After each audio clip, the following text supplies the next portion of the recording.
Good morning, everybody. Good afternoon, good evening, and welcome to our third annual WFTGA Association Journeys. Today, in part 2, we will be featuring our members from Australia, Malta, Hungary, Switzerland, Netherlands, Turkey, Malaysia, Cyprus, and Ghana. A little bit of an around-the-world trip. Our association journeys were introduced in 2020 as a means for our member associations and tourist guides to share their journeys through the pandemic. This created a platform for the sharing of challenges, success stories, and ideas.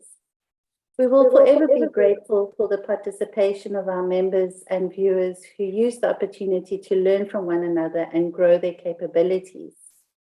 Now, as we find ourselves approaching 2023, we have to look forward. However, let's first wrap up 2022 and hear more about the journeys from our association members and what they have experienced this year.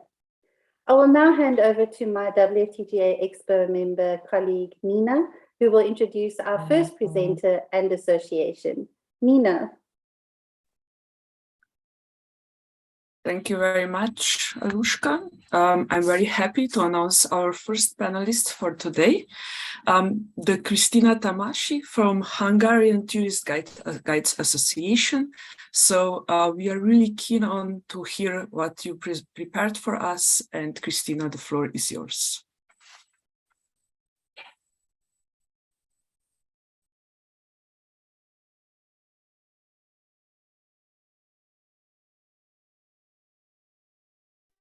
Just please unmute yourself. We see your presentation and you can start it. Thank you. So thank you very much again. I'm happy that I can be here with you. We are a small and quite young association. We started 6 years ago, so we just celebrated our 6th anniversary a month ago. And we are trying to be very active in many things. So may I have my next slide, please? Thank you. We have about 15,000 guides on paper in Hungary, but about 4,500 are active. And we have 2 associations. You hear the other one yesterday, MISS is the abbreviation of it. And we lost quite a lot of people because of the pandemic and also because of the table situation, as we call it in Hungarian. That means that we couldn't put much on the table according from the authorities. During the pandemic, we were fighting like mother tigers for our guides and members, and for all of the guides actually from Hungary, because it's not just for the members that we receive some supports. But we didn't, and according to that, or not as much as it would have been good, or in other countries received the monthly support and all that, we didn't receive these things. So that is what I mean, that we couldn't put much on the table. And a lot of people left not just the association, but also the guiding profession, because they needed to feed their families.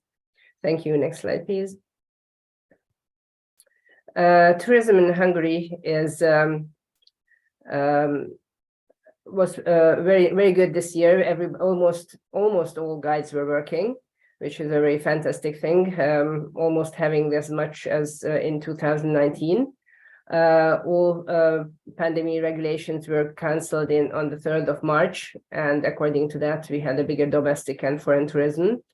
According to the Hungarian Central Statistical Office, which is KSH, we say KSH, according to this in Hungarian, already said that we had a much bigger domestic fall. It was a fall actually, because comparing with 2021, because we had more foreigners arriving. And this was actually a good thing, but of course the domestic guests were mostly going to the lakes and other parts, and it's still actually improving even today. So we have Christmas markets, and according to that, quite a lot of domestic and foreign guests are in the country and in Budapest as well. Next slide, please. In the two most popular tourist regions, like Lake Balaton and Budapest Central Danube region, the domestic overnight stays accounted to the 25 and 19 respectively. The number of foreign visitors rose to the 32% from January to September this year, and that is a quite good thing. And domestic and foreign guests spent about 25 to 157% nights in the commercial accommodations. So this is a very good thing as well.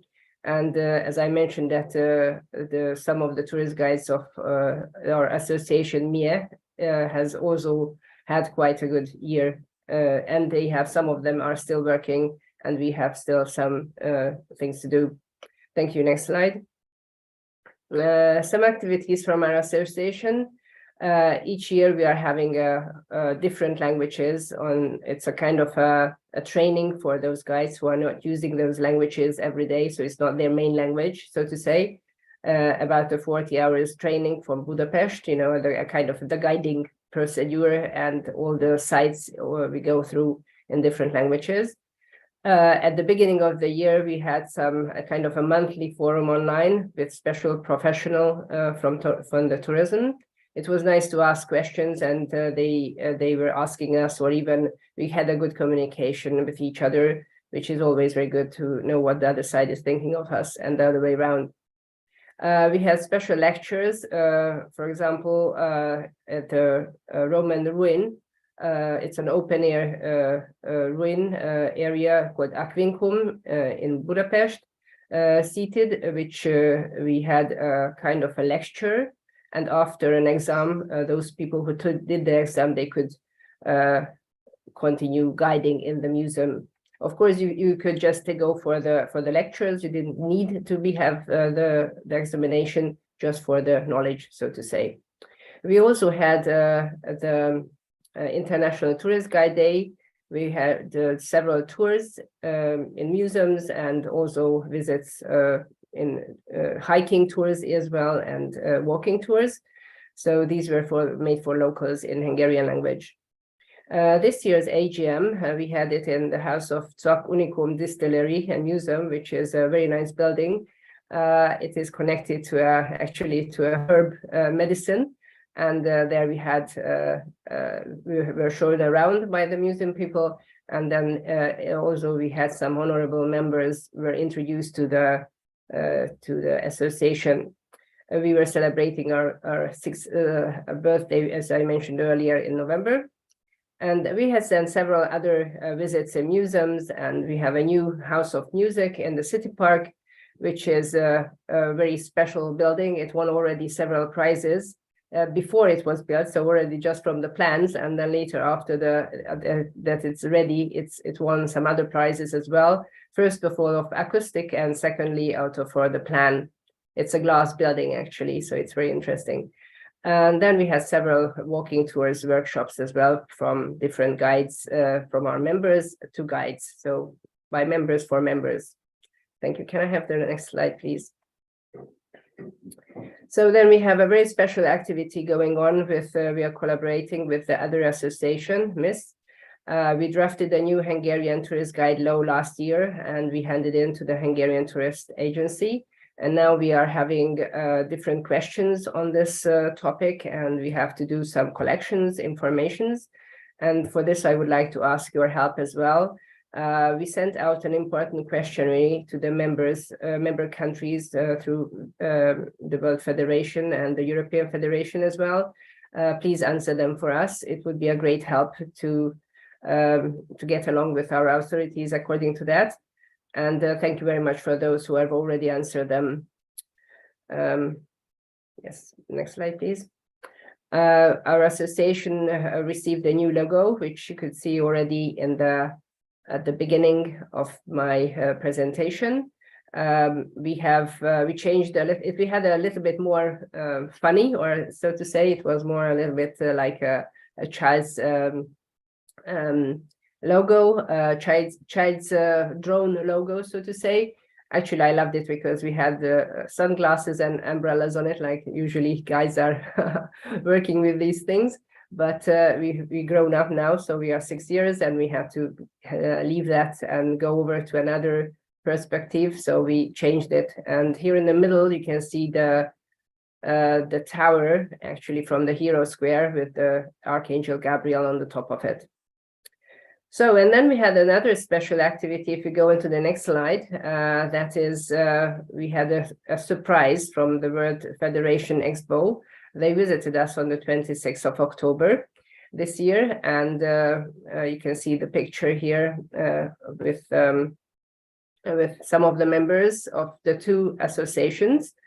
And we were very happy to see all of you there from the Expo, and I hope you will have a feedback as well, how we were enjoying your tour on the Danube. So, and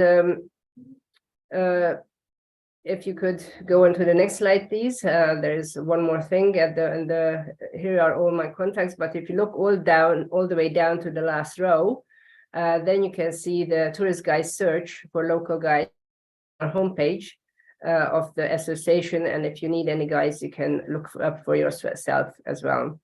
So thank you very much. If you have any questions, feel free to ask. Thank you.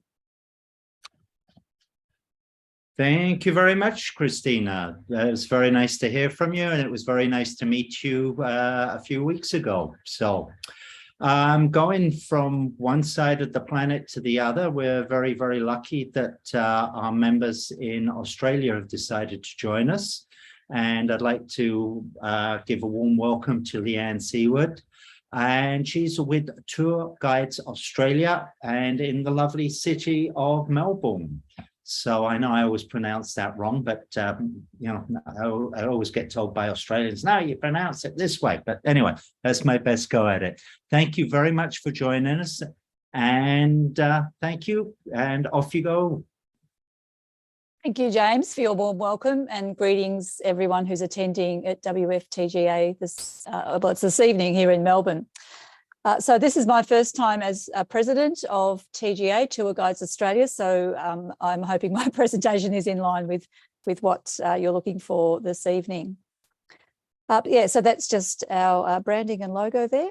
And so, yeah, I guess we've been asked to talk about successes tonight.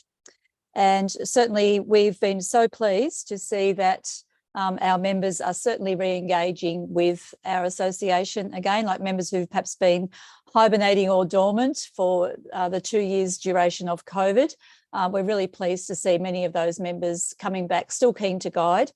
And and we know that because it's our insurance renewal, public liability insurance renewal, and also our membership renewal. All of that activity is happening right now as we speak.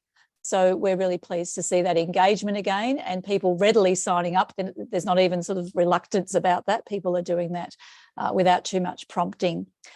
We're certainly also seeing a lot of interest from new tour guides joining Tour Guides Australia and becoming going through our accreditation process. So we don't have a tightly government regulated tour guide industry in Australia. It's really up to individual associations to provide training and accreditation, and we are very active in that space.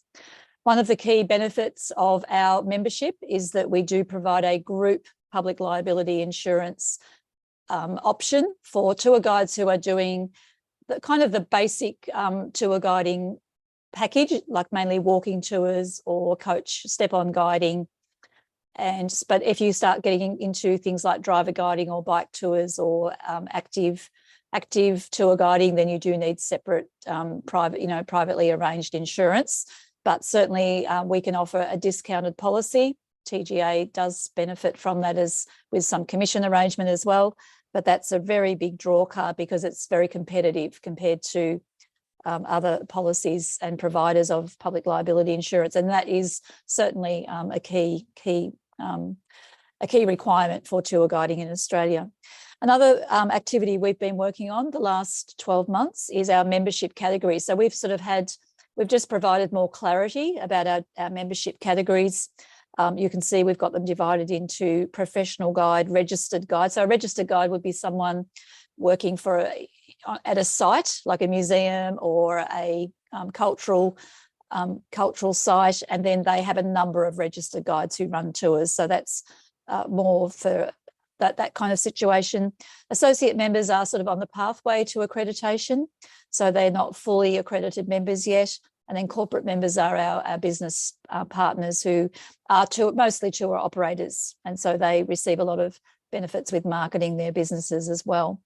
And on the side there, you will see that we have logos and badging that we can give to our members to help promote TGA, of course, but to add that recognition and credibility for the professional guide and quality of the tour guide as well. And we also have this year introduced digital membership cards, so people can download their memberships to their wallets or phone wallets, digital wallets, without having to, as well as a hard copy card as well. We kept our members engaged as well during COVID and this past year, when we're obviously more open with professional development events, and we had 33 different events, and we've really worked hard to move from a Melbourne-centric organisation where half of our membership base is, to a much more Australia-wide focus. So we do have members right across the country, but certainly one of our goals is to build that membership so that we are truly national, not with that Melbourne sort of bias that we've tended to have in the past. So over 600 attendances at our PD FAMIL events are very.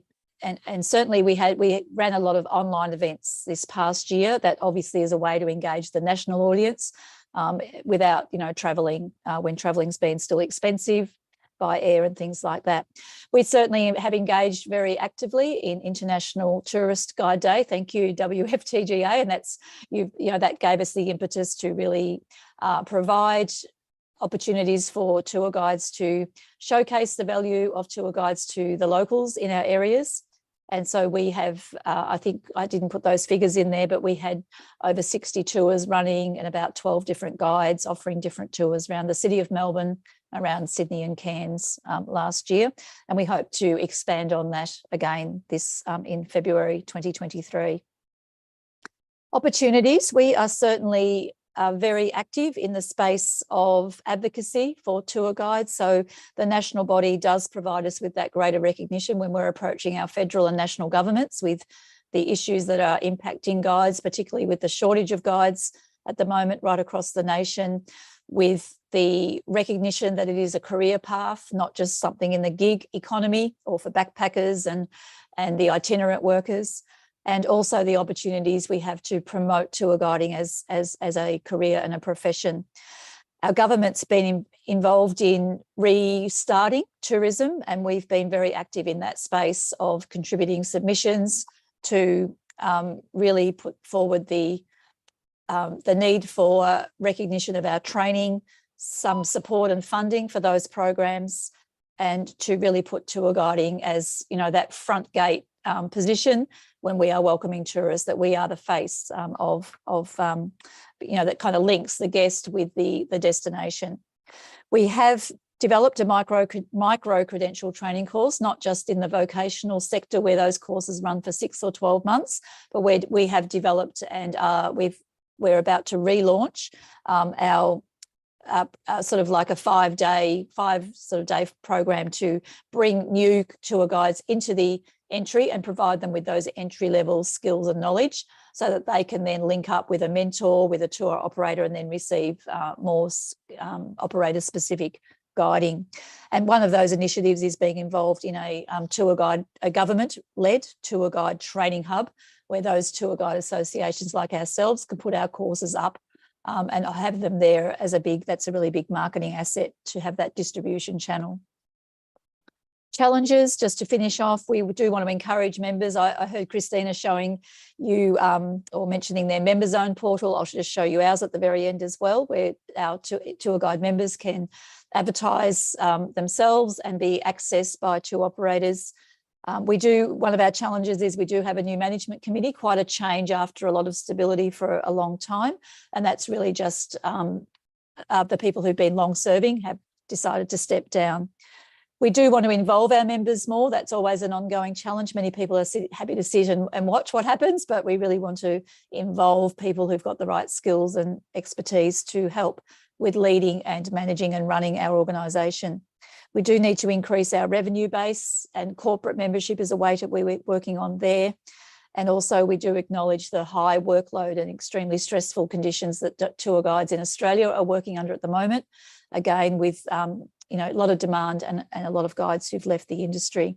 And it's still far from certain, the situation with tour guiding in Australia, with tour bookings changing all the time, and in terms of last minute bookings, last minute cancellations. So tour guides are kind of moving. It's a very dynamic space at the moment. So yeah, just to show you, that's on our website. That's more or less the kind of the page where our tour guides can, sorry, I just set my timer for the 8 minutes, where the tour guides can upload their profiles to be accessed. So thank you for your attention to the Tour Guides Australia segment this evening. Thank you.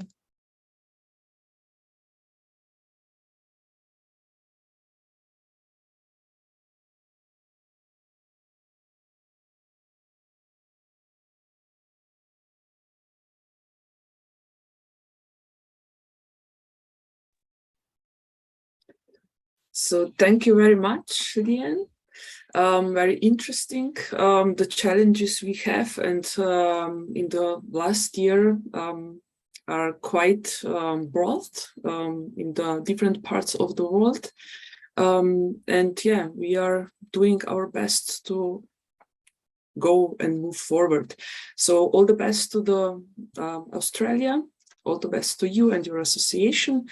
And we are moving forward. We are moving to Malaysia. Grace Leong, the president of Sabah Tourist Guide Association, is with us.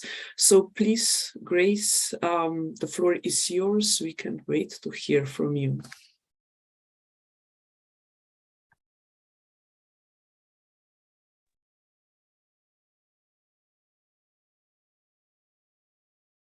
Hello, everybody.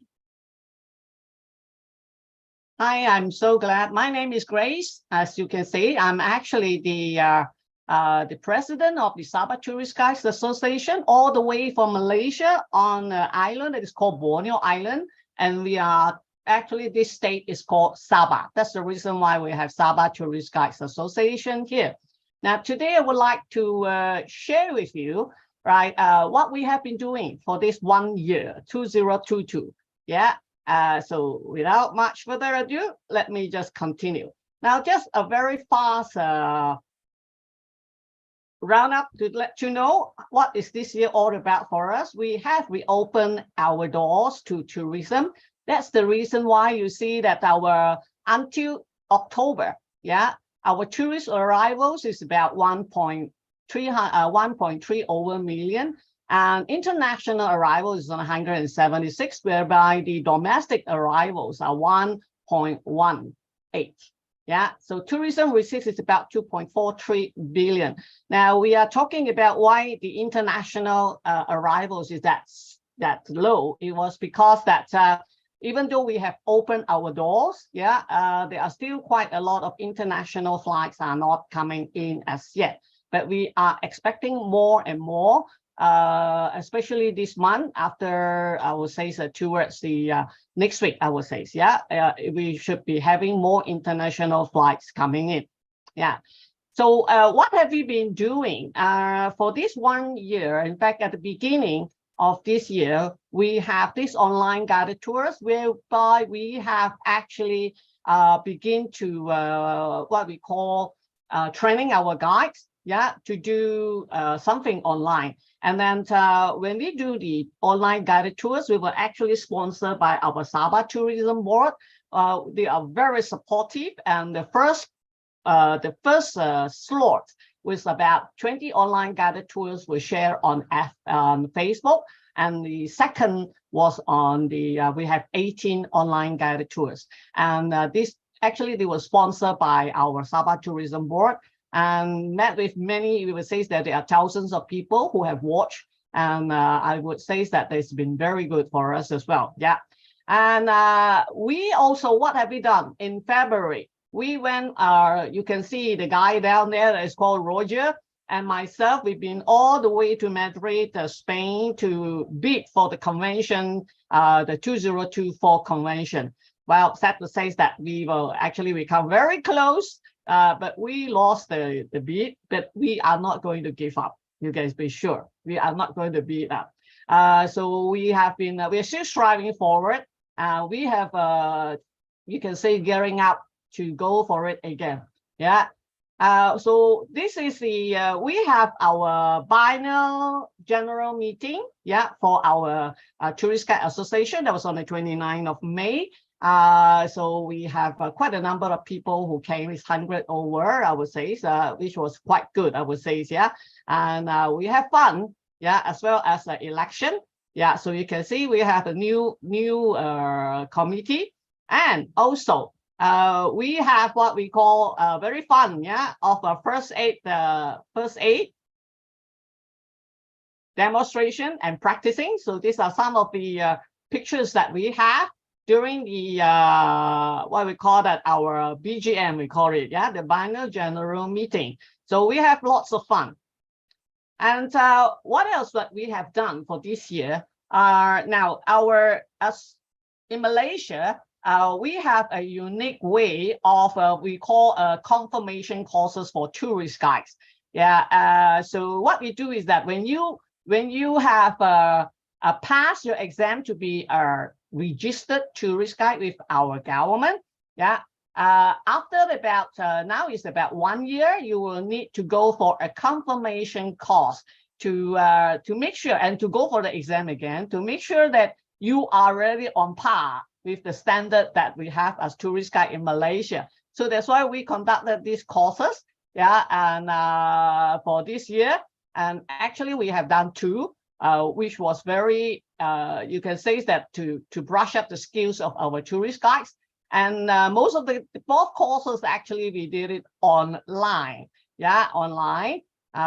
So it was very good out there. And also we have what we call a continuing tourism related courses, or in short, we call it CTRE. Now in Malaysia, we do not just, our government do not just let us be as tourist guide, that we can just be a tourist guide forever without going through some upskilling. So that's the reason why they come up with these continuing tourism related courses, whereby every year, every tourist guide, registered tourist guide, will need to go through at least 3 of these kind of short courses, which is about half a day, yeah, a half a day course, so that they can keep themselves up to update themselves with new products, new guiding skills or whatsoever. So that's why they insist that we have to go through these courses before we can renew our license. Interesting, isn't it? So this is what we have been doing, and we have conducted quite a few for this year. And we have one also tomorrow itself, in fact. Yeah, tomorrow we have one that is going on, which is a cultural and historical Papa train tour. Papa is a district, and we are going to have that. Yeah. So this is the one that we have that is just been done. Yeah, this is just been done last week. Yeah, we have about 90 over tourist guide who attended this course, the short courses last week itself. Yeah, and they even learned cooking. Yeah, cooking, and also learning about the religion that is called the Sikh, S-I-K-H. Yeah, the Sikh religion. So we have, we really go into a lot of upskilling of tourist guides. And in fact, these are some of the things that we are now conducting, and also going for it, continuing into next year, which our Ministry of Tourism Malaysia have actually agreed to that. And we are now formatting, yeah, some of these courses for to upskill our guides and to have a specialized guide. So one of it is the professional heritage guide, and the other one is the bird watching tourist guide.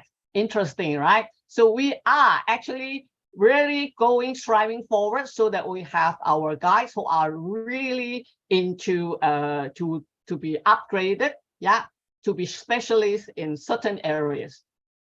So we also have, as you can see, there are 3 of us who actually has gone for an upskilling program. It's called the Congress Certification Program, of whereby we are, this certification is to allow us to be able to organize, we can say, to organize events and conventions. See, we are very ready because we are actually gearing towards to do even more, for our tourist guide. And we have a new product that is a collaboration between Sabah Tourist Guide Association and a tour company, which we have launched on the 27th of October, which is a train tour. A train tour, which is a half-day tour, which we have already launched, and we are really going into it to upskill our guides in the professional heritage tourist guides. So they will be learning, they have learned, there's nearly about 36 who have already learned this, and they will be going forward, to do this tour. So this is part of the things that what we do for this particular tour is that we don't just only want to highlight our guides. We also highlight the community-based tourism, of whereby we have involvement of indigenous natives, within this tour itself. So we go on the train, we go and visit them, and then we go on a traditional open market to to look at all the stalls, and we even have heritage walk along the very old street of a district called Papa. So you can see that we have already launched this, and it is will be a very interesting train tour plus a heritage walk as well. And see, we have the guides who have actually went for the training on the train itself, practical. We are having another one tomorrow. And we also participate in local and international conventions. The recent one, the one is actually the 24th in May, of which this is the Asia Parks Congress, and a career inspiration symposium for youth, which was in October. And the very recent one, which was last month, which is the World Tourism Conference, whereby we participated in the hospitality desk, welcome desk, and together with our Ministry of Tourism. So we are really going forward. So this is the Career International Symposium, and this is the Asia Parks, and of course the World Tourism Conference, which just ended last month.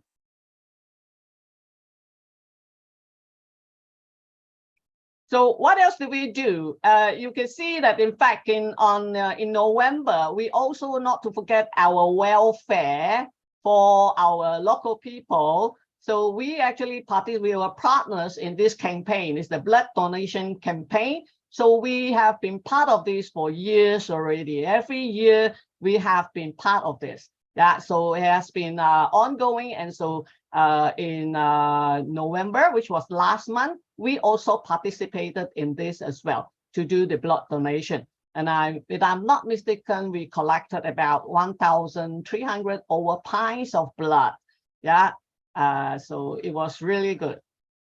And now, next thing, what are we going to do? This is my last slide, and that is on the 16th to 18th of December. We are going to hold a 3 days, 2 nights Christmas trip for orphans that comes from our interior. So it's going to 15 of them are going to come to the capital city. Now, don't forget that in our interior, these orphans have never ever been to a city. So they have never been to one of their, you can say, their dream is that they requested is to go to the airport to look at aeroplanes. Can you imagine that? So it was really, I would say, that inspiring that we can do something like this. And it is actually in collaboration with the Lions Club and also with our local welfare government authority as well.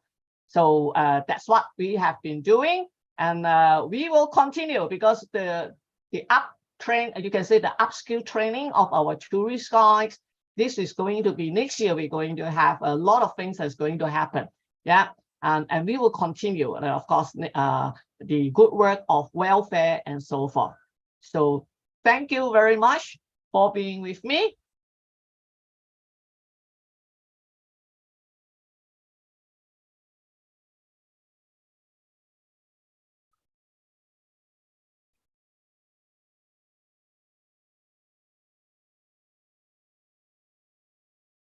Am I still on?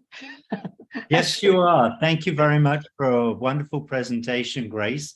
And I got to say, it was lovely to meet you in person in Madrid. So, and my little niece loves the little monkey. She went nuts for it. So thank you very much.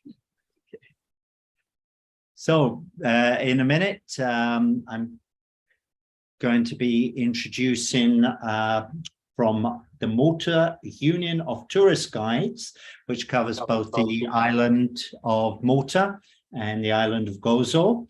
We're very lucky to have Frans van Avendonk. Hopefully I've got that all right. Frans, it's a pleasure to meet you. Thank you very much for joining us. And thanks for taking the time from your day to tell us all about your incredible part of the world. Thank you very much, Frans. You're welcome. Pronunciation was quite okay. It's Van Avendonk, not Van, but anyway, that's just the accent. So I'll start the share screen to go through our year as the year of restart, as it is called. We had a number of a number of items. I'll go through it month by month that constitute our year. So we had a well-attended AGM for the first time without COVID restrictions. I mean, the last bit of COVID restrictions, still wearing masks and keeping your distance, where a new council was elected. In the same time, there was also the Malta Film Awards week, in which a number of cinematic events were held, and one of them was about screen tourism. And I'm happy to say that a couple of years ago we had a course in Malta where about 80 licensed guides got additional training by a World Federation trainer in screen tourism. It was, as far as we know, the first time that this was officially organized in collaboration with the Malta Tourism Association. Let's go. The February, we had, of course, the participation in the online convention like we have today. And we decided to have an extra general meeting because we were approached by the tourism authorities to get financial aid to support an alternative system to what we generally refer to as the whisper system, which is widely used by guides as a means of communicating at distance, and of course increased during the COVID period. As there was a lack of these systems, a local company developed a system by using the private mobile phones of the guests. And initially it was a very promising event, but when it was brought to a live demonstration, we realized that we looked more like the Kung Fu films from Bruce Lee from the 70s, where you see the lips moving and half a minute later you hear the voice. Well, a little bit less, but anyway, it was too disturbing to be supported by us, so we canceled the whole system, which was estimated to be worth about 50,000 euro. Of course, the International Tourist Guide Day happened. We didn't organize any public events because they were still under restriction at that time. So we organized an event for our members. And it was the first time in 2 years that we could do something. So we visited an old Navy hospital, which is now a science center. And it was a very pleasant event, closed off by communal lunch. A few days later, we had another event for our members visiting, again, a Navy facility. It was a war cemetery and the former head office of the British Navy in Malta, which is an old fortress going back to the Middle Ages, but was used by the Navy as the head office. And we had two people that were members of the armed forces in the past who showed from their own perspective, the guides through the war graves and through the old fortress. April, we had an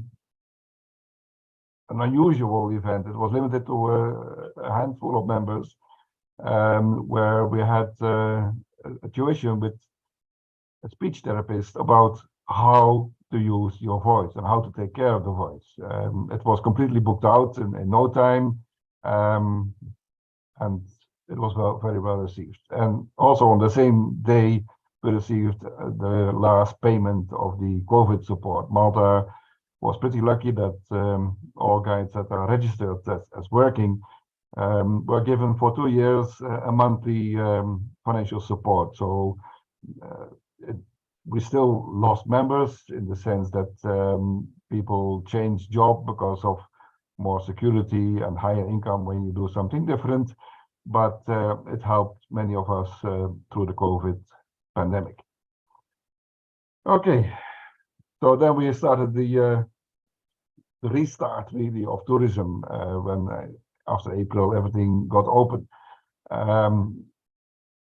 We did feel the shortage of guides that had changed job or that had taken early retirement. So we did see that there were shortages sometimes. Luckily, at the same time, in April, the results came out of the guides examination, the course which had lasted during the whole COVID time, 2 years, and resulted in 22 new licensed guides. Finally, also, we managed to get the certification ceremony of courses we had organized just before COVID hit us. Especially a food course was held. It was the first time that we had with university collaboration a particular course for food tourism. Of course, Malta in the center of the Mediterranean has its own food and delicacies, and this was also about how to organize, how to set up, and all other backgrounds. Different courses were held during the COVID. Malta invested a lot in reskilling and upskilling of its workforce, and also a number of participants in that course from the university were honored with their certificates, and as you can see that in the right picture. For the first time, there was also, after 2 years, a large meeting of tourism professionals, which you also attended. And for our own members, we organized a beer tasting. As in many places in the world, Malta also has now a number of microbreweries, and the large brewery is also producing a number of special brews. So it was a good occasion to organize a beer tasting event in a local pub, which was planned for June, but then in the end had to be moved to July. Of course, July we saw further return of tourists, especially the sun and sea loving kind of tourism, but it was a busy summer. Then we go to our anniversary. The union was founded in 1980, so we were due to have a large celebration for our members of the 40th anniversary in 2020, but that didn't happen. So we had to postpone it, and finally it happened last summer in August, and it was very well attended and very well received. Let's go on. We have September. Of course, the World Tourism Day, we attended a seminar where we discussed with all kinds of stakeholders the restart and the recovery process of the tourism in Malta. I must say we have reached very good numbers this year. Comparing to the year prior, 2021, we have 40 to 50% increase, in some markets even more. But we're still below pre-COVID levels. We are about 80%, I would say. October, we had a number of special events. Local companies organized themselves and restored a number of old buses, like you see in the middle of the pictures. And we had also a very special event with the arrival of a large wooden sailing boat. The center of the island, the capital city, was enriched with a temporary exhibition that lasted till December of a beautiful monument that was erected in a number of places around the world and came to Malta because Malta is now part of the Security Council of the United Nations.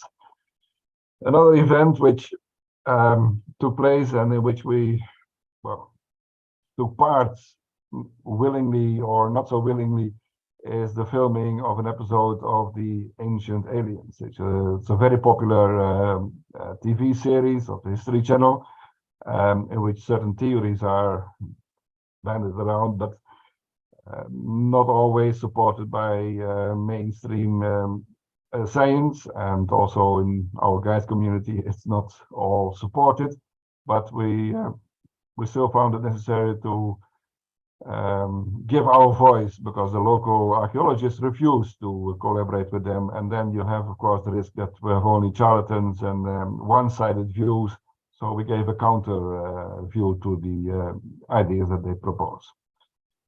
Of course, November, we'll have the first meeting of the FAC, that's the European Federation, where, of course, Malta was present together with 16 other countries. Very fresh, 2 days ago, we had our Christmas party.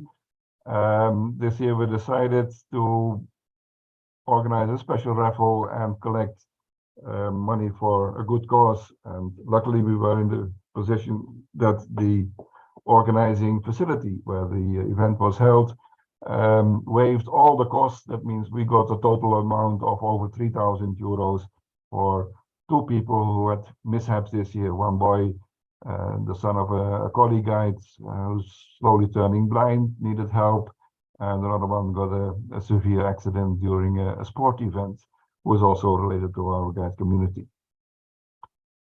So of course, all year round we have meetings with authorities, with both the opposition and the members of the government party, authorities and so on. We discuss all kinds of issues that deal with guides or where guides are involved, and we'll hope that it will lead to something. As we had before, there's legislation being discussed by different organizations. Well, we have had our discussions and we came to quite a good agreement, but then we had a change of minister and everything stopped. We're still pushing through all kinds of channels to get things going again. So that's the end of my presentation. Some views of this month, and we keep on going. And I hope to meet you all in Sicily in 2024. Thank you very much. Exactly. Thank you very much, Franz. It was a really interesting journey you did it in the last year, or in this year, sorry, we are still 2022, in really different fields, from actually starting in the COVID situation to the summer when actually the tourism started already. And also I'm very impressed about the charity events you did, also for the other associations who meant that already before. But anyway, thank you, Franz. All the best for the 2023, and looking forward to see you in 2024 in Sicily, of course. Hopefully we see us. Thank you. And it is time to move forward. And I would like to introduce Anne Rose Zotelif, representative of Guidor, Dutch Guide Association. So Anne Rose, the floor is yours. We are keen to hear about your journey. Yes, hello, welcome, and thanks for having me. First of all, my apologies for the wrong background. It is definitely not Dutch mountains behind me. The technical issues didn't make it possible for me to get some Dutch background. Now about Guidor, well, in January, February, we didn't expect much of this year, and it was in about February that all of a sudden the agencies realized there will be work, there will be a season, and so all of a sudden everybody was just trying to get ready to prepare a season, which was unprecedented after all. our high season is April, May, because of the tulips in bloom. And that was when there were still some COVID restrictions, but nevertheless, it was very, very busy. We had a lot of tours. Actually, in that period, we even had to decline about 40 tours because there were just no guides available. We are facing the same problems like everywhere else. My apologies. That there are less guides available because they have found other jobs, because they just retired and never came back to guiding.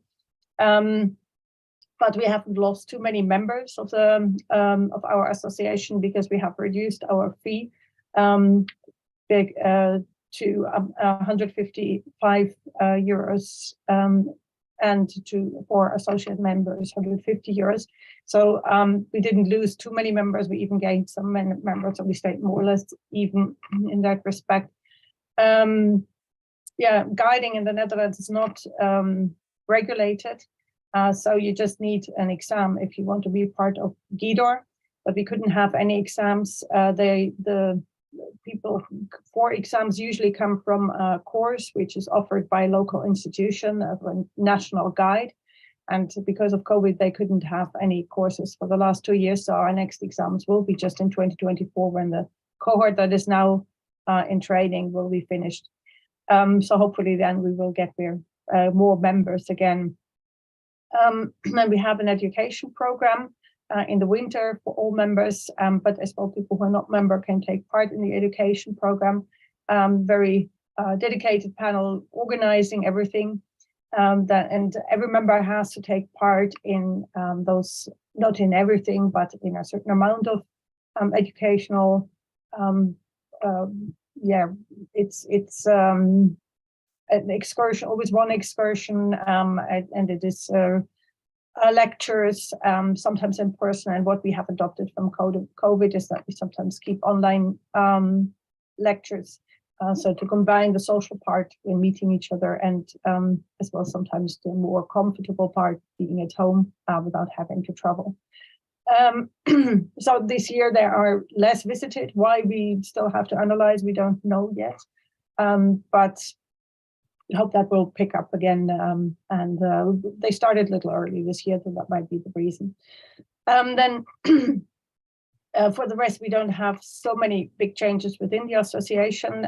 There was an internal problem in the board of directors, an unworkable situation, why the previous board of directors stepped down in May.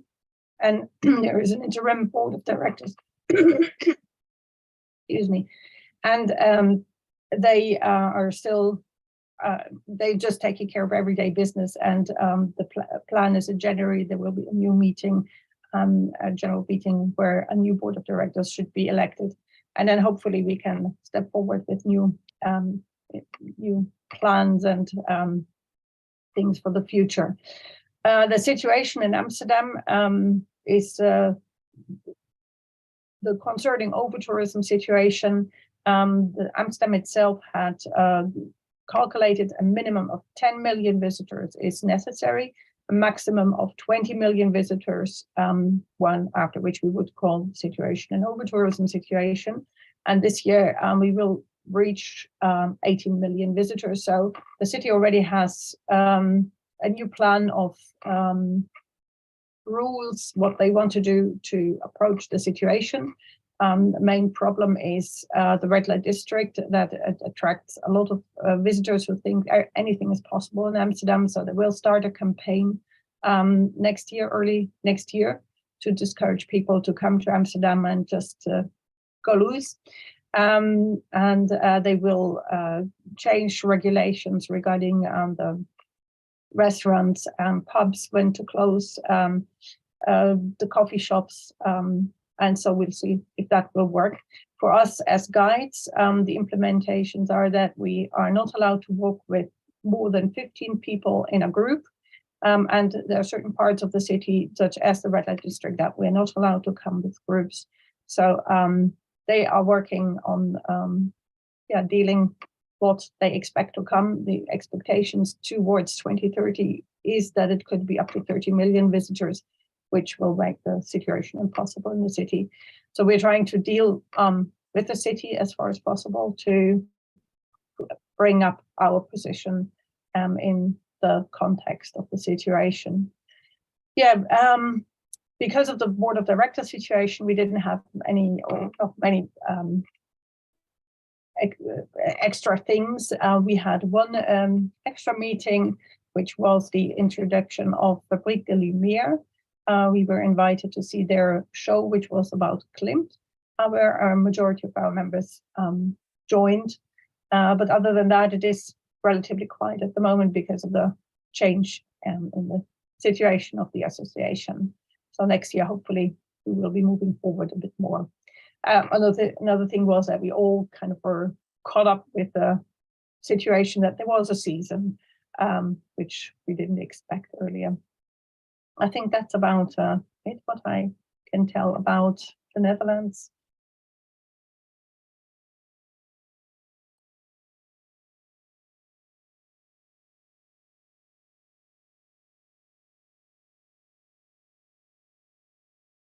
She's just coming to an end. Yeah, I think there's not much more I can tell. Thank you very much, Anna Rose. Very kind of you to come and to do the presentation. Very interesting, and hope everything is well in the Netherlands. So thank you very much for your time, and thank you to all your members for being part of the World Federation. So next up, we have Switzerland coming in, and a big warm welcome to Switzerland, who is one of our newest members. And our area rep Helga, I think, very kindly got onto Marguerite to say, hey, come on, you know, represent Switzerland. This is your wonderful chance. So let me introduce the Swiss Tour Guide Association with Marguerite. Hopefully get this right. Schwelgenhofer. Okay. Vielen Dank or merci beaucoup. And we look forward to hearing you, and we look forward to a long history of the World Federation and the Swiss Tour Guides Association. Thank you very much. Thank you very much, James, and I'm very happy to be here. I'm trying to get all the technical details right now. You can hear me? Yeah, I can hear you. I can hear you perfectly. I can see you're moving, so you haven't frozen. Okay. So can I start the PowerPoint now? Yes. Okay. Where is it? That come up. Is it here? I can't see it. Can Sebastian see it? It had come up beautifully the last time. Yeah, it's on my screen. Share you have screen. to start screen sharing, please. Yeah. Share screen. Okay. Where is it again? Right in the middle, in the bottom. Green Yeah, button. just oh God, this is. Now you disappeared again. If it's not working, I would be prepared to share the presentation. Okay, yes, please. And you just say next, okay? This is what I'm trying to do. I've got that here we go. Yeah, you could. Oh, but now I can't see it on my screen. Okay. Can you see it now? Yes. Okay, great. Okay. Well, yeah, I'm very happy to be here, actually. We have new members since last year, and then, yes, and as you said, it's thanks to Helga. As you already can see, we don't only have one name, we have got four. Switzerland has 4 official languages, but of course a 5th unofficial one, which is English. So this is, but we call ourselves ASGT, it's the French abbreviation, Association Suisse de Guide Touristique. Yes, of course, I have brought back a couple of pictures, which is our beautiful Mont Cervin, as we call it in French, or the Matterhorn. The Swiss Tour Guide Association has been founded in 1995, and it's primarily financed by our members. We have 130 members at present, and we are lucky to have numbers increasing in 2023. Having said that, during COVID, obviously some members cancelled their membership due of reasons of age, but also because there was no more business. Switzerland was pretty lucky during that time. We didn't have curfews, and Swiss people tended to travel in the country. As for Swiss Germans, the French part was pretty exotic and the other way around. And our aim as a tour guide association is to guarantee a high level of quality. Guiding is not a protected profession in Switzerland, so anybody basically can say, well, I'm a tour guide, and quality is not controlled. But we are a member of the Swiss Tourist Association in Bern, which is the Roof Federation of Swiss Tourism, and we supply services for our members by accompanying them in continued education and in professional and social progress, and to promote the professional reputation. ASTT is the only organization which asks for qualification, and we do give members a badge. And to become a member, you have to have a professional background, and you have to have a kind of how do you say, a backup. The complication in Switzerland, it's a very small country, but it's made up of 26 different cantons, which means 26 different tax laws, 26 different educational systems, and as I already mentioned, 4 different languages. German is mainly spoken by 2/3 of the population. 20% approximately speaks French, and a very small part in the south of Switzerland speaks Italian. The 4th language is Romansh, which is only spoken by 40,000 people in the eastern area of Switzerland, but it's still an official language. English is spoken almost everywhere in Switzerland, but our challenge is that the communication needs to be in German and in French, which also means that members must be fluent in one of these languages, and the members of the committee need to be fluent in both of them. So this is always a bit of a trouble to find members of the committee who speak both languages. Here, of course, I show you this beautiful picture from Geneva, as I'm based in Geneva. I'm not originally Swiss, I'm from Austria, but I've lived here for 35 years. And this is certainly the most, one of the most beautiful views of Geneva. The benefits of being a member of the Swiss Tour Guide Association, as we have our website, and it's quite a powerful search engine for the whole of Switzerland, where you can, agencies or private people can go to our website and choose the language. On the website, guides can present themselves personally, which enables the interested party to choose, as I said, according to the language, the area, and also the specificities of the guide. We have split these areas in 13 different areas, because 26 cantons, this can get very confusing to people, because Switzerland looks very small, but distances can be quite challenging, because we always have some mountains in between. Again, the benefits we have a strong and highly connected contact network, and then a quite attractive professional platform, and it also gives you the opportunity for continued training weekends, which we have once a year in spring, and it's each time it's another historic site and professional events. And it's also an excellent opportunity to maintain and expand its networks throughout Switzerland, but not only Switzerland, because people from, well, now here we get beautiful, what everybody thinks this is Switzerland, the cows. With this continued training, we could at last do again in 2022 in Brunnen in central Switzerland, and we also had people coming from Austria attending this continued training.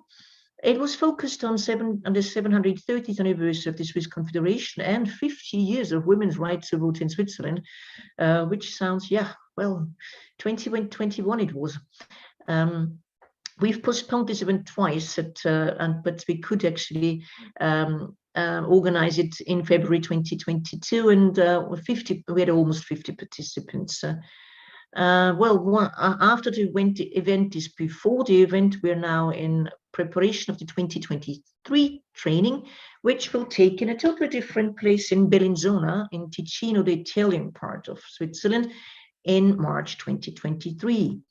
And it should be another challenging subject. We focus on Swiss neutrality, which is quite a point right now, and also on the theme being a subject, in German, Untertan sein.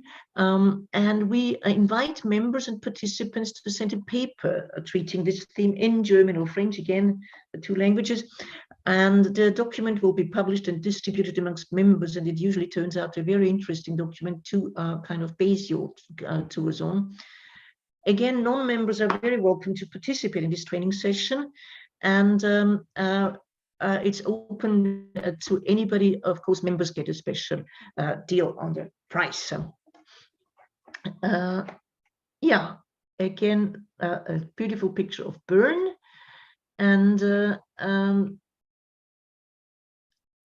more benefits of being a member of the Swiss Tour Guide Association is participation in the General Assembly, continued training and networking, and again, each time it's on a different historic site. This year we had it in Lausanne. Next year it's going probably to be in Biel, in the bilingual section of Switzerland, in Fribourg. You can the ASGT badge with a picture of a photo of identification, and again this will guarantee the quality for customers, and you can also get personal business cards with the ASGT logo at a very advantageous price. You also receive the newsletter 3 times a year, participate in guided events of other ASGT members, which were perfectly last year. We have been able to go to Thun, been invited by one of our members to Solothurn for the we actually managed to network amongst ourselves pretty well, and we can also so I can ask other guides for different geographical areas in Switzerland where they do guide. The bigger project now is, and it's really a challenge, is the recognition of our profession by the State Secretary for Education, and to bring along a new federal certificate for tourist guide and travel guide, a homogeneous training for the whole of Switzerland, which is a big challenge. We have it's more or less sorted out, but now we need a location and bring it all to prepare video conference and all. So it's probably it's a project for 2024, which is very dear to us, but it still takes a lot of time and effort. Of course, when this is my president saying the disadvantages, of course you have to pay membership fee, and again, what the ASGT is not a tourist agency to hire guides, and this is but we do get occasional requests which we share and forward to our members. So our biggest challenge is now to increase the number of our members and to offer more training opportunities, and certainly to aim for more recognition as official guides. As I've already said, it's not a protected how do you say, it's not a protected guide is not a protected profession in Switzerland. Basically everybody can walk around and say I'm a guide. Different cities like Geneva, we do have official guide badges, but still it's quite a challenge. Well, the last thing I want to share is greetings from our president. He cannot participate today because he's actually just published a book about Geneva, and he's very busy promoting this book. But he still says hello.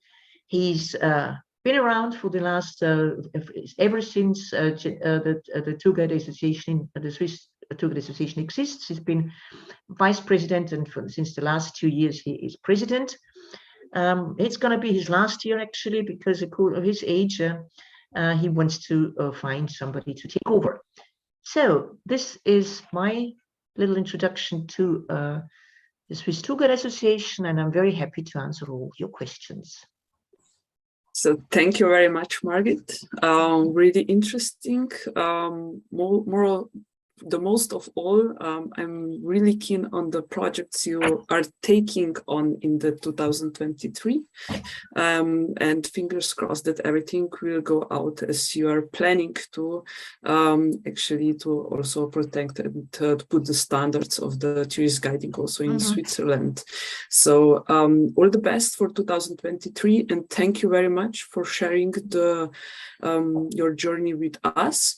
You will see maybe there are some questions in chat, so you can actually answer them in next minutes. Thank you. It was really a pleasure to having you here.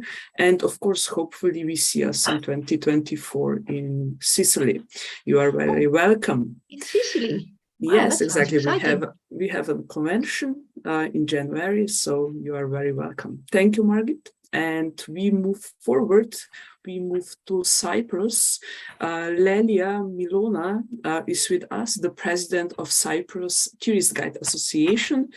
Hello, Lelia, and the floor is yours. So please share your presentation that we are really keen on what we will hear from you. Thank you, Nina. Hello to everyone. I'm glad to meet you online.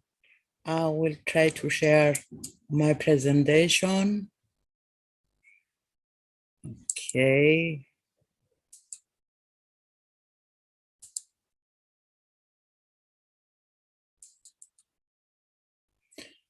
Sebastian, is that okay? We don't see your, okay, just a second.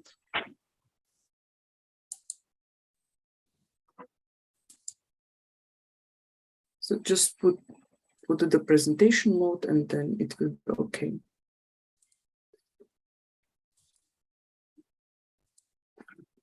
I need the help of Sebastian, I suppose. Okay, then just stop sharing and Sebastian will share it with us.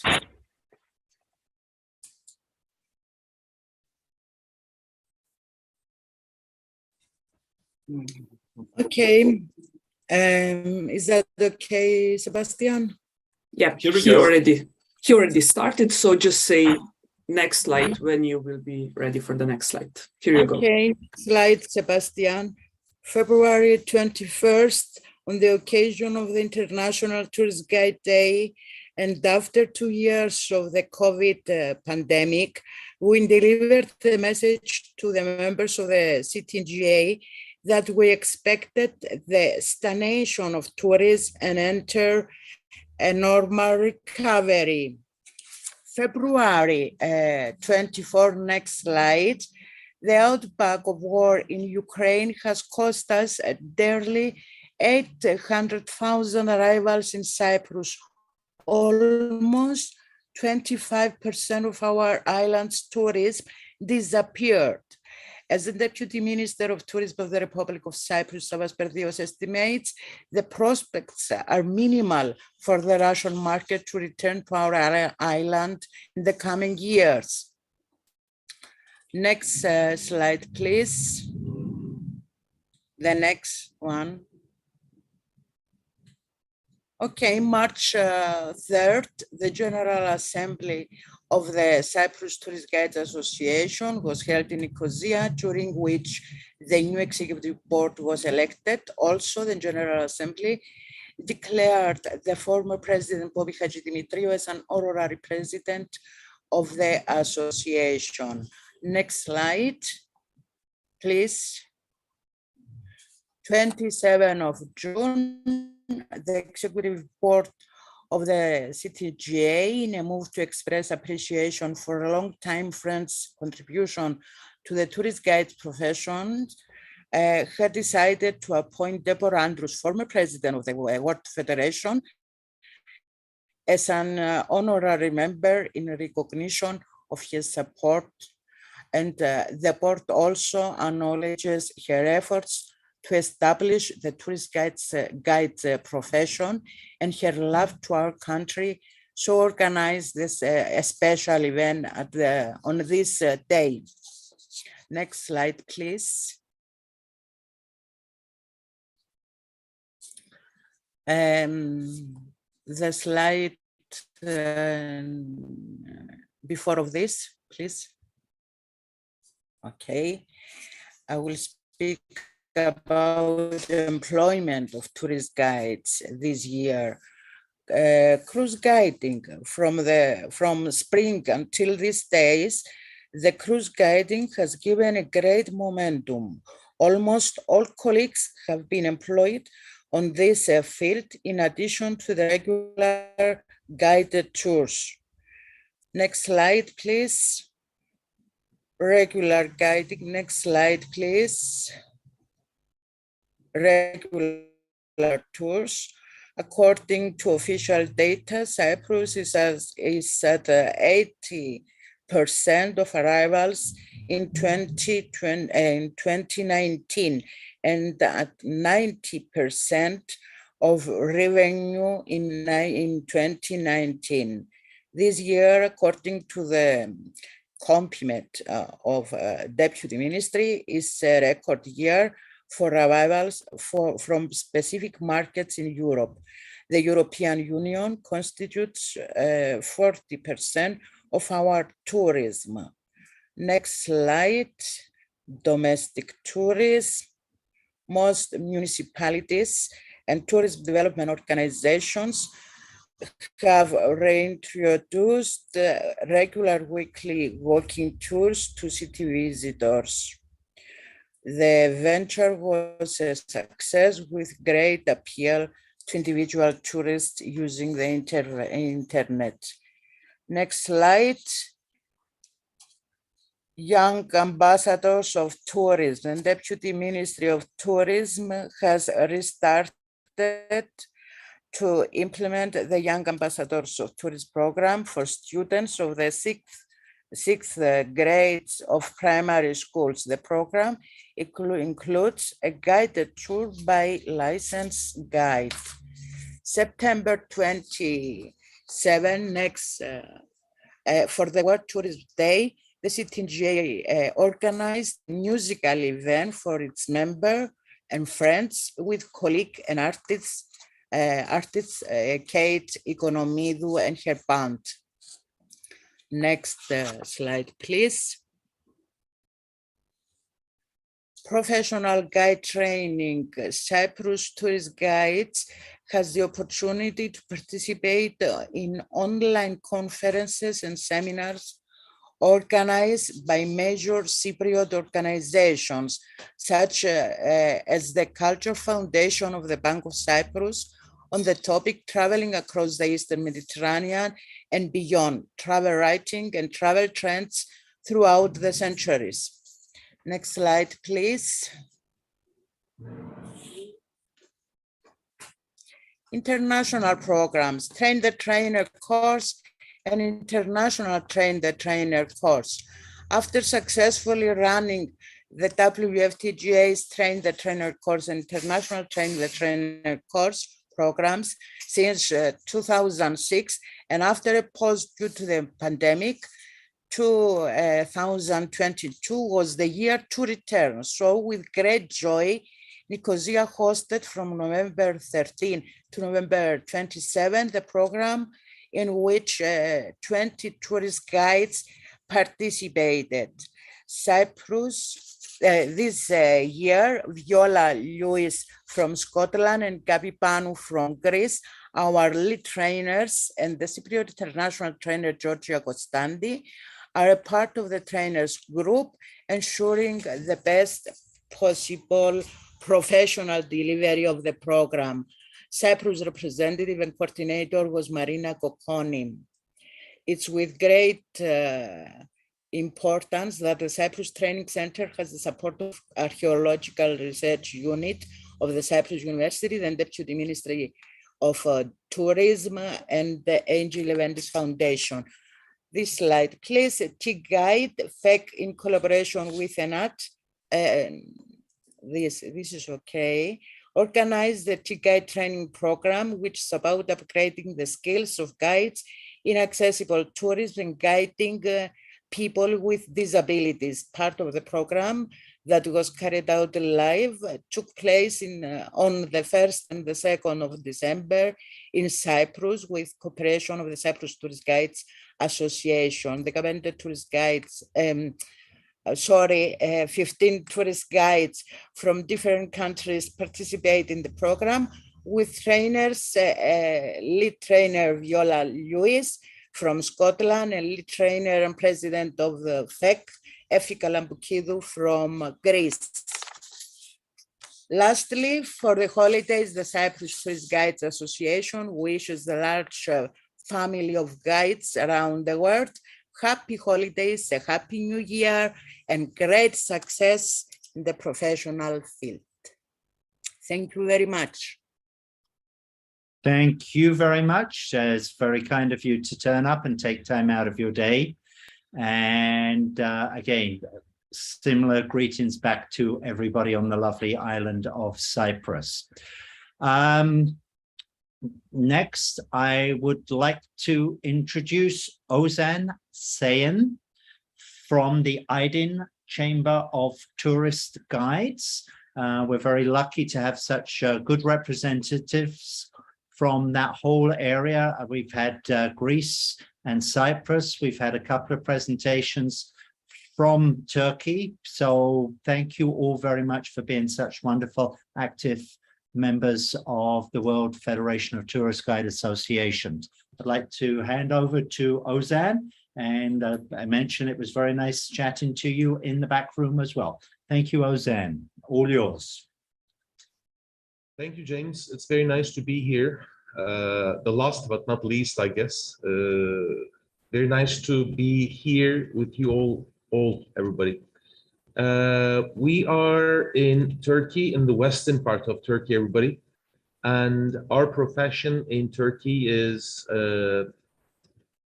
protected by law, article number 6326, which is fulfilling local laws and regulations. This is the map of Turkey, as you can see. We are this brown area here. Ozan, sorry to interrupt you. Yes. You are not in presentation mode. I'm not in presentation mode. Okay, I'm trying it again. Can you see it now? Yes, it's good now. Okay. This is the map of Turkey, everybody. As you can see, we're this brown area. If I will move forward, you'll see it better. We have two provinces in our area. Aydin is in the western shores and the Aegean shores of Turkey, and Denizli is kind of interior. And we have two provinces, as you can see. We have almost like 72 places of visits and 22 archaeological sites and 20 museums in both of the provinces.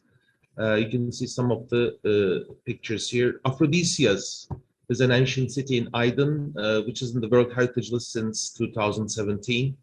And also in Denizli, we have Hierapolis. As you can see, these beautiful white cascades. It's all natural. It's in World Heritage List of UNESCO 1988. And Ephesus, which is not in our area, it's very close to a picture of library here and the Grand Theater where Paul preached. And there's the Virgin Mary's house also, supposed to be she spent her last times. In Aydin province of Turkey, where we live and where most of the guides, most of our members lives, we have Kuşadası port. This port had 650 cruise ships in 2022, and the estimated number of the visitors is almost like 750,000, and they're still coming up. Also today we have a cruise also. And generally, our colleagues had a chance to spend a day with their guests, minimum 100, 150 days in Kuşadası. As you can see, this is a busy day from the port, which we had 3 or 4 ships, and a busy day from the ancient site of Ephesus. We have 740 members in our chamber, and we are able to serve in 22 different languages. We have almost like 258 female members and 484 male members as part of our.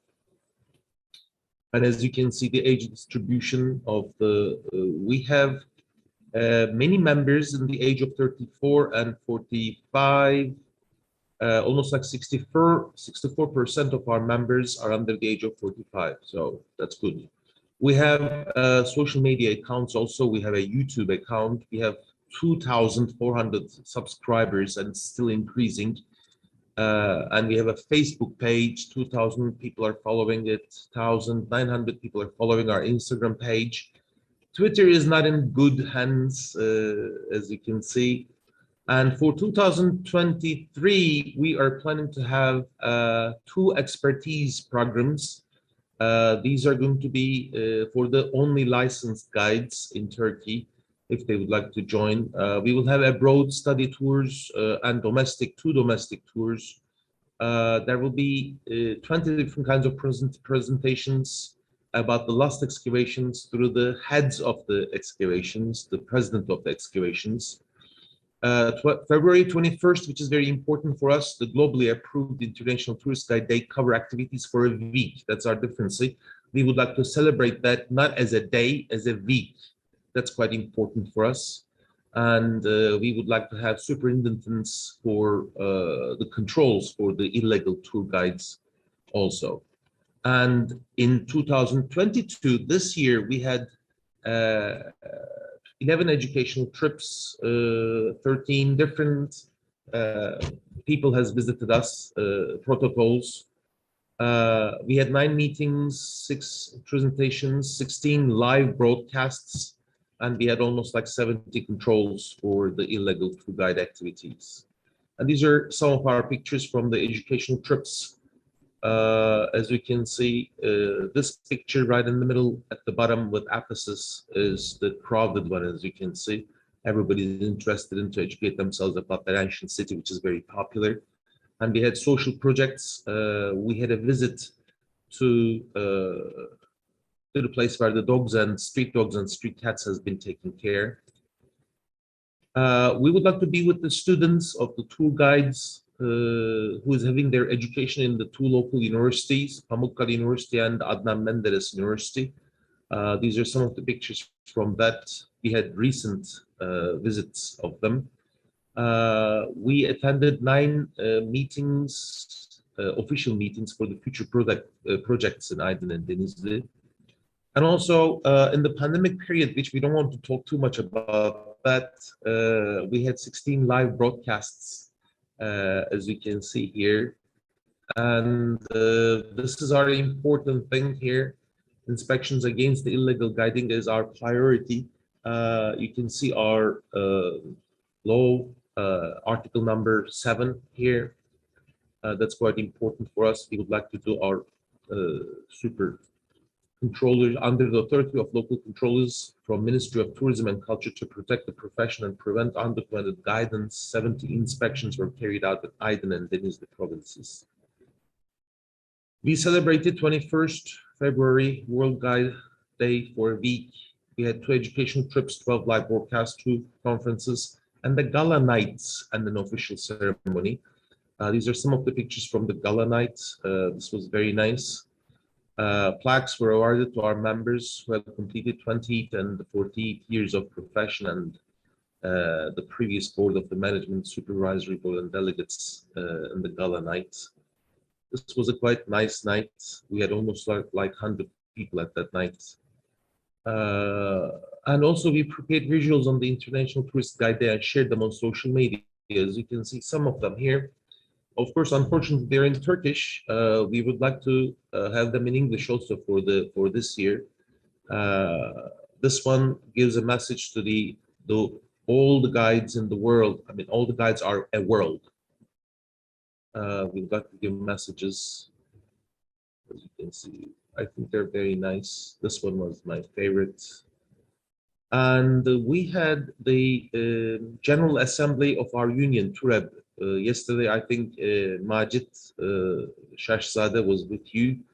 and he may have said some things about that. At that day, just the day before, we visited the mausoleum of Gazi Mustafa Kemal Atatürk. As you can see the picture behind of me also, the father of Turks and our eternal guide, with an official ceremony before the General Assembly. Unfortunately, we lost two of our members. They passed away, but we had also 3 babies opened their eyes into the world. And this is quite interesting. In our logo, maybe you're thinking about, we can see ARO, but there's T. T is in the shape of a man who is called a Zeybek. Zeybek figure is used in our logo. It's, as you can see the picture to the left side, that's very nice. Zeybeks, who had their own folk dance, had made important contributions to the independence war, as you can see here. That's their dress, and it's very colorful dress with their boots, which is handmade. We have an upcoming educational trips to Balkan countries. We will visit Greece, Macedonia, Kosovo, Albania, Montenegro, Croatia, Bosnia, Herzegovina, Serbia, and Bulgaria. We would like to meet with our colleagues in those countries. If you're interested in to meet with us, please email us. That's our official email over there. It's going to be starting at the end of February 24th. Thanks for listening to me. Thank you very much, Ozan. Very informative, very interesting journey you did, and a lot of plans for the next year. Hopefully we see us in your Balkan tour. Anyway, there was one question in the chat, and the question is, with such a large membership, do you have a significant number of paid staff within ATRO? This is Lian asking, so maybe you can also answer her in the chat, or if you just do it quickly now before we move to the next. Yes, definitely. We have two persons working with us, for us. And of course, they're responsible for the record of our members. Every year, Turkish tour guides should apply to be active or not active according to our law. So they're dealing with all of that. Yes, we have 2 workers, and we have 700, and it's increasing 10% every year. It's increasing. Great. Thanks for the question. Yeah, great. That means that you do an amazing job. So thank you very much. It was nice to having you here. All the best for the 2023, and hopefully we see us in 2024 in Sicily. So our next and at the same time last panelist is our individual member from Ghana. Let's welcome Nawaru Mohamed Husseini. Let's check it out. Hi, Nina, we lost him. I can't find him anymore. Okay. Lost connection. I just suggest that we try to find him in another half a minute. And give him also his chance to present his journey. Yes. So Nina, I think we played 2 videos in the meantime. We try to get him back. Okay. Okay.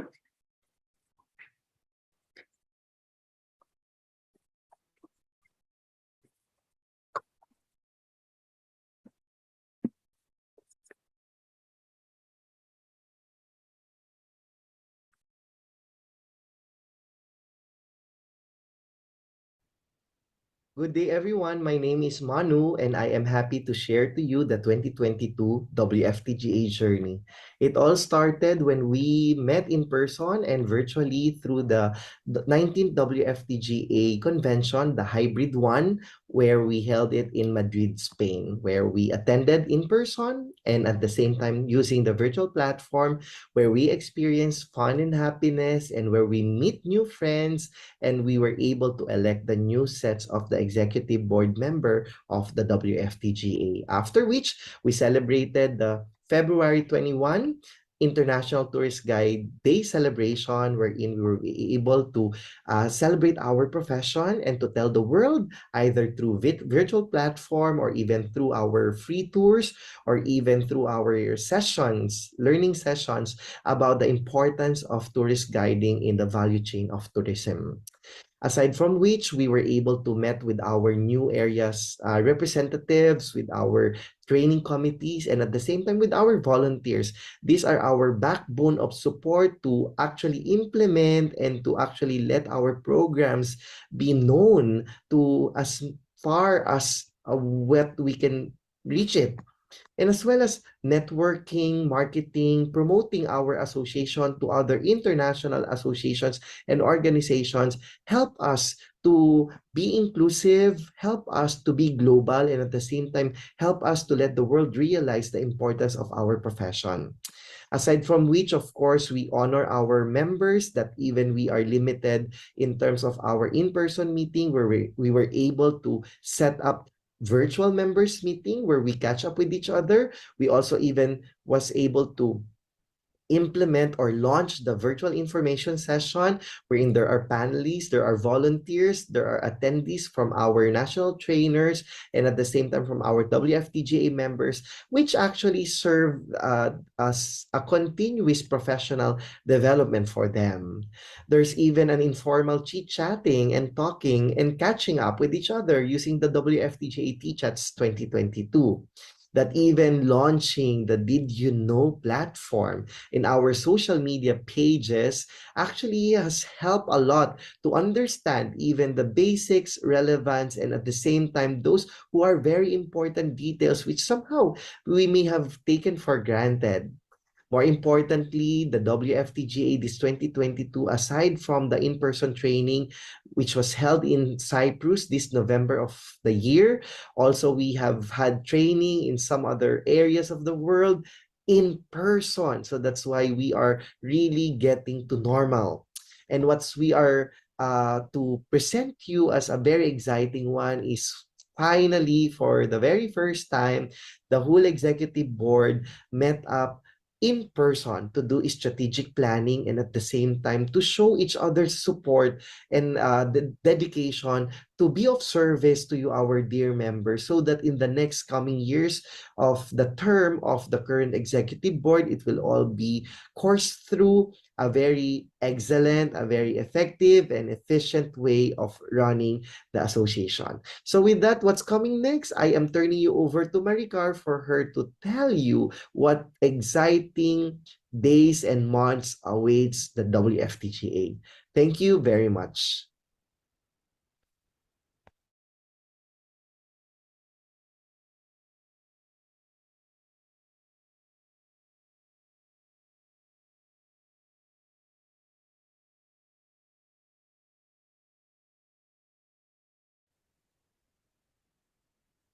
Thank you, Manu, for that wonderful journey story. And now, moving forward, our upcoming events, December 20th, we have the Viva. It's the Virtual Volunteer Appreciation Day for all the World Federation volunteers who work for our wonderful organization. You're all invited to attend, but it is to honor, appreciate, and recognize our volunteers. So that's December 20th. And following that, in February, we have a CPD training opportunity. It's going to be a 5-day certified interpretive guide course in our training center in Armenia, in Yerevan, Armenia, from the 6th to the 10th of February. It's about 890 euros with accommodations. And don't forget, please, to contact our training division, Viola Lewis, training@wftga.org. And following the CPD, we are going to have the International Tourist Guides Day, which is on the 21st of February. And our theme is rethinking tourism, regenerating our profession. Not to forget that important event. And in conjunction with the International Tourist Guides Day, we are going to have our mini virtual conference. We will have interesting lineup of speakers. We're going to talk about the development of the upcoming World Federation Tourist Guide Association Convention in Syracuse, Italy in 2024. And we will celebrate International Tourist Guides Day online with you. Very important. Thank you all. And on behalf of the World Federation of Tourist Guide Association Executive Board family, onward, we roll to the journey.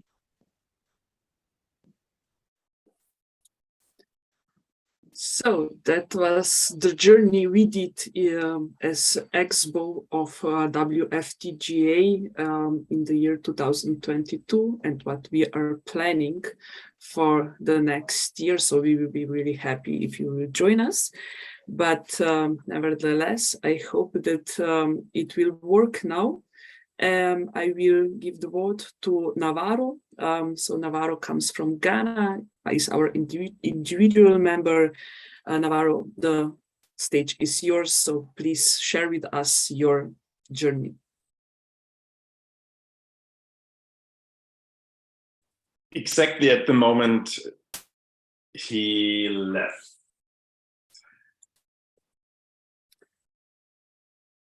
Okay. Yes. Will we try it one more time? We try it one more time and then. Okay. So in the meantime, if you were not able actually to follow everything up what Marika said, we are planning for 2023. There is no worries because you can watch it again on Facebook and on WFTGA YouTube channel, because all these recordings from yesterday and today, they will be staying there and you can watch it over and over again. Here is Navarro. Okay, great. Navarro is here. Navarro, do we hear us?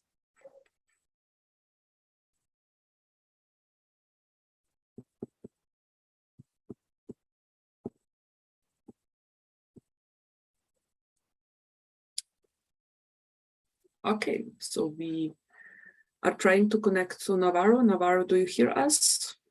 Can you please unmute yourself?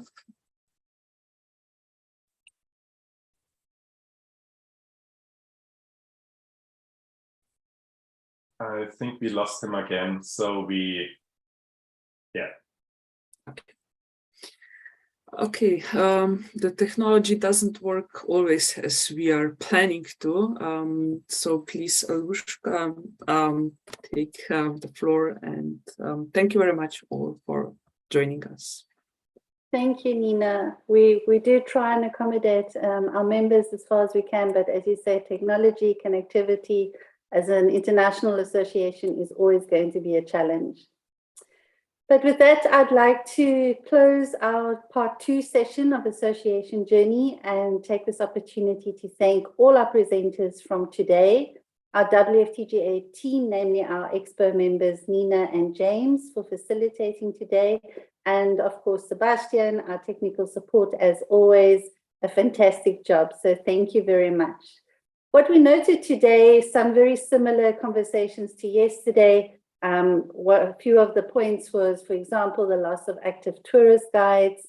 A lot highlighted today was the focus of domestic market, the domestic tourism that came back, which was a main source of tourism in some of the countries presenting today. It was also great to hear from our association members as they prioritize training, lectures, professional development, events and information sessions, many of them using the virtual opportunities available to them to conduct these. We also heard a little bit about the rise of specific training such as culinary, biblical, and other specialized courses. So let's watch the space on that as well. And then our amazing work that's been done around supporting charities. We are so proud to hear more about this and really look forward to next year's association journeys, showcasing more of how our associations are supporting the local communities. So to you, our audience, we always appreciate your support and hope that you have learned and are leaving with at least one highlight. Stay informed of our WFTGA activities for the next few months on our official social media channels. As Marika summarized in the video, she highlighted some of our future activities. These also include our CPD Heritage Interpretation Training, which is taking place in Armenia at our International Training Center in February. We will, of course, look out for all the activities around International Tourist Guide Day next year in February 2023. And please don't forget to join us for our mini virtual conference. We will be sharing more information about our 20th convention taking place in Syracuse, Sicily in January 2024. Have a good and safe festive season. We look forward to seeing you in the new year. Goodbye and all the best.